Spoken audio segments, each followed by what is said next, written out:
Hello, അസ്സലാമു അലൈക്കും. Welcome back to my channel. എന്താണ് എല്ലാവരുടെയും വിശേഷങ്ങൾ? എല്ലാവർക്കും സുഖമല്ല? എൻ്റെ ചാനൽ ആദ്യമായിട്ട് കാണുന്നവരാണെങ്കിൽ ഒന്ന് സബ്സ്ക്രൈബ് ചെയ്യുന്ന സപ്പോർട്ട് ചെയ്യുക. വീഡിയോ ഫുള്ളായിട്ട് കാണുക.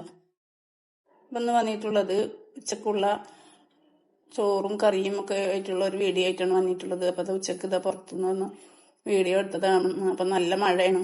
അപ്പം അങ്ങനെ വീഡിയോ എടുത്തതാണ്. അപ്പോൾ ചോറൊക്കെ ആയി കിട്ടിയിട്ടുണ്ട് കേട്ടോ. ചോറ് ഉണ്ടാക്കണമെന്ന് എടുത്തിട്ടില്ല. നമ്മൾ ചോറൊക്കെ ആക്കിയതാണ് എടുത്തിട്ടുള്ളത്. അപ്പോൾ അതുപോലെ തന്നെ ചൂടക്കറിയാണ്. അതിപ്പോൾ എന്നും നമ്മൾ കാണിക്കുന്നതാണ്. പിന്നെ മുള്ളനും ചൂടയാണ് കിട്ടിയിട്ടുണ്ടായിരുന്നത്. അപ്പം മുള്ള നന്നാക്കിയിട്ട് കഴുകി വൃത്തിയാക്കി. അതിൽ കുറച്ച് ചൂടയുണ്ട്. അപ്പോൾ അതൊന്നും എടുത്തിട്ടില്ല, കുറച്ചെടുത്ത് കറി വെച്ചതാണ്. അപ്പോൾ മുള്ളനൊക്കെ അത് നന്നാക്കി എടുത്ത് കഴുകി വൃത്തിയാക്കി അതൊന്ന് വരഞ്ഞെടുത്തിട്ടുണ്ട്. ഇനി അതിലേക്ക് മസാല ഇട്ട് കൊടുക്കണം. ഒരു 1.5 ടീസ്പൂൺ മുളകും പൊടിയാണ് ഇട്ട് കൊടുത്തിട്ടുള്ളത്. മഞ്ഞൾപ്പൊടി കുറച്ചിട്ട് കൊടുത്തിട്ടുണ്ട്. പാകത്തിന് ഉപ്പിട്ടിട്ട് നന്നായിട്ടൊന്ന് മിക്സ് ചെയ്ത് കൊടുക്കാം. അതിന് ശേഷം അതിലേക്ക് പെരിഞ്ജീരകമാണ് ഇട്ട് കൊടുക്കുന്നത്. ഒരു 1/4 ടീസ്പൂൺ ഇട്ട് കൊടുത്തിട്ടുണ്ട്. ഇഞ്ചി വെളുത്തുള്ളി ചതച്ചത് അതിട്ട് കൊടുത്തിട്ടുണ്ട്. കുറച്ച് വേപ്പിൻ്റെ ഇലയും എന്നിട്ട് മിക്സ് ചെയ്ത് കൊടുക്കുന്നുണ്ട്. അപ്പോൾ ചെറിയൊരു വെള്ളത്തിൻ്റെ നനവ് കുറവുണ്ട്. അപ്പോൾ സ്വല്പം വെള്ളം ഒഴിച്ചിട്ട് എല്ലാം കൂടെ നന്നായിട്ടൊന്ന് മിക്സ് ചെയ്ത് കൊടുത്തിട്ടുണ്ട്. അപ്പം എല്ലാം നന്നായിട്ട് മസാല ഒക്കെ ആക്കിയെടുത്ത് ഒരു 2 മിനിറ്റ് നേരം റെസ്റ്റ് ചെയ്യാൻ വെക്കുന്നുണ്ട്. അപ്പോഴേക്കും നമ്മൾ 2 മാങ്ങയാണ്, പഴുത്ത മാങ്ങയാണ്, അതൊന്ന് കറി വെക്കാനായിട്ടാണ്. അപ്പോൾ അതാ ഒക്കെ തൊലി കളഞ്ഞെടുത്തിട്ടുണ്ട്. ഒരു മാങ്ങ ഒരു സൈഡിൽ ചെറുതായിട്ടൊന്ന് ചീഞ്ഞിട്ടുണ്ട്. അത് കട്ട് ചെയ്ത് എടുത്തത് മാറ്റിയിട്ടുണ്ട്. ഇതാ മറ്റേ മാങ്ങ കഷ്ണങ്ങളാക്കിയിട്ട് എടുത്തിട്ടുണ്ട്. അപ്പം എല്ലാതും കഷ്ണങ്ങളാക്കിയിട്ട് എടുത്തിട്ടുണ്ട്. അതിൻ്റെ അണ്ടി അതിലേക്ക് ഇട്ട് കൊടുക്കുന്നുണ്ട് മാങ്ങയുടെ. ഇനി അതൊരു പാത്രത്തിലേക്ക് ഇട്ട് കൊടുത്ത് 4 മുളക്, പച്ചമുളകാണ് എടുത്തിട്ടുള്ളത്. ഒന്ന് നടുവൊന്ന് നീളത്തിൽ മുറിച്ചിട്ട് അത് ഇട്ട് കൊടുത്തിട്ടുണ്ട്. കുറച്ച് മഞ്ഞൾപ്പൊടിയും കുറച്ച് വേപ്പിൻ്റെ അരിയും പാകത്തിന് പൂട്ടിട്ട് കുറച്ച് വെള്ളം ഒഴിച്ചിട്ടൊന്ന് വേവിച്ചെടുക്കാനായിട്ടാണ്.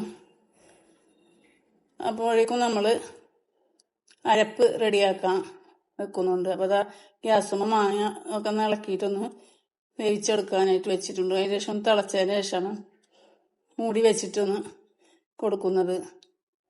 മൂടി വെച്ചിട്ടൊന്ന് വേവിച്ചെടുക്കാം. എന്നിട്ടൊന്ന് ഇളക്കി കൊടുത്തിട്ടുണ്ട് അതിൻ്റെ ഇടയിൽ. അപ്പോൾ അത് അരപ്പിന് തേങ്ങയാണ് എടുത്തിട്ടുള്ളത്. ഒരു അരമുറി തേങ്ങ എടുത്തിട്ടുണ്ട്.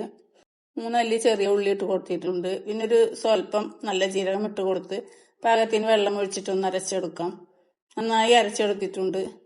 ഇനി ഇതാ മാങ്ങൊക്കെ നന്നായിട്ട് വെന്ത് കിട്ടിയിട്ടുണ്ട്. ഇനി അതിലേക്ക് സ്വല്പം ശർക്കരയാണ് ഇട്ട് കൊടുക്കുന്നത്. അതൊന്ന് പൊടിച്ചിട്ടാണ് ഇട്ട് കൊടുത്തിട്ടുള്ളത്. നന്നായി പൊടിച്ചിട്ടൊന്നുമില്ല. എന്താ വെച്ചാൽ അതിൽ ഒന്ന് കിടന്നൊന്ന് വെന്ത് കിട്ടണ്ടേ. മാങ്ങയുടെ കൂടെ ഒന്ന് നന്നായിട്ടൊന്ന് ചേരുന്ന വരെ ഒന്ന് വേവിച്ചെടുക്കാം. മാങ്ങ ഒക്കെ നന്നായിട്ട് അത് ഉടഞ്ഞ് കിട്ടിയിട്ടുണ്ട്. ഒന്ന് ഉടച്ചെടുത്തിട്ടുണ്ട്. ഇതിലേക്ക് തേങ്ങ അരച്ചത് ഇതിലേക്ക് ഒഴിച്ചു കൊടുക്കുന്നുണ്ട്. ഇങ്ങനെ കറി ഉണ്ടാക്കി കൂട്ടാൻ നല്ല രുചിയുണ്ട് കേട്ടോ. ഞാൻ മുന്നത്തെ വീഡിയോയിൽ മാങ്ങ കറി ഇട്ടിട്ടുണ്ട്. അതിൽ മുളകും പൊടിയൊക്കെ ഇട്ടിട്ടുള്ള ഒരു റെസിപ്പിയാണ് കേട്ടോ ചെയ്തിട്ടുള്ളത്. അപ്പോൾ അതിങ്ങനെ പച്ചമുളക് ഇട്ടിട്ടാണ് ഈ കറി വെച്ച് നോക്കിയിട്ടുള്ളത്.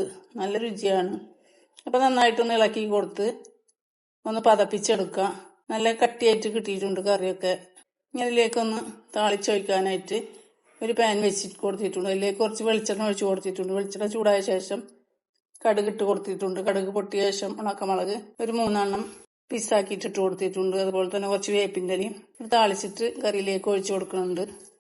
കറിയൊക്കെ നന്നായിട്ട് കുറുകി കിട്ടിയിട്ടുണ്ട്. ഇനി ഒന്ന് മാറ്റി വെക്കാം. ഇനി മീൻ പൊരിക്കാൻ വെച്ചിട്ടുണ്ട്. അത് ഞാൻ ഫുള്ളായിട്ട് കാണിച്ചിട്ടില്ല. അപ്പോൾ വീഡിയോ എല്ലാവർക്കും ഇഷ്ടപ്പെട്ടെന്ന് കരുതുന്നു. വീഡിയോ ഇഷ്ടപ്പെട്ടാൽ ലൈക്ക് ചെയ്യാനും ഷെയർ ചെയ്യാനും സബ്സ്ക്രൈബ് ചെയ്യാനും കമൻറ്റ് ചെയ്യാനും മറക്കരുത്. വീഡിയോ ആദ്യമായിട്ട് കാണുന്നവരാണെങ്കിൽ ഒന്ന് സബ്സ്ക്രൈബ് ചെയ്ത് സപ്പോർട്ട് ചെയ്യാനും മറ്റൊരു വീഡിയോയുമായിട്ട് വരാം.